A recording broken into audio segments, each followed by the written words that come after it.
Welcome back to another mechanic video. जिससे कि आप देख सकते हैं 2010 मॉडल i10 कापा। कस्टमर का प्रॉब्लम था कि गाड़ी मिसिंग करती है। इस गाड़ी का हमने 2-3 महीने पहले इंजन बनाया था। कस्टमर की गाड़ी हाईवे के ऊपर बंद थी, तो हमें जैसे कॉल आया 15 से 20 मिनट के अंदर हम कस्टमर तक पहुंच गए।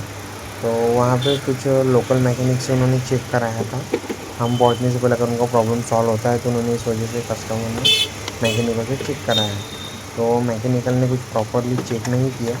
उन्होंने सीधा सीधा प्लग वगैरह चेक किए और कस्टमर को बताया कि एसीएम के अंदर प्रॉब्लम है। और जब हम पहुँचे तो हमने चेक किया तो गाड़ी का एयर फिल्टर में छेद हो गया था। तो ये प्लास्टिक ख़राब होने की वजह से इसमें छेद हुआ और गाड़ी के अंदर कहीं से भी जो एयर क्लीनिंग वाला पार्ट है वो कहीं से भी अगर एक्स्ट्रा एयर लेता है तो गाड़ी मिसिंग करती है। ये बात उन मैकेनिकल को पता नहीं थी।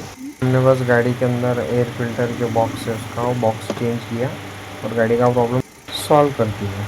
अपनी कार्स के एग्जैक्ट प्रॉब्लम के परफेक्ट सॉल्यूशन के लिए हमारे साथ जुड़े रहे। Chaudhary car care, Nagpur.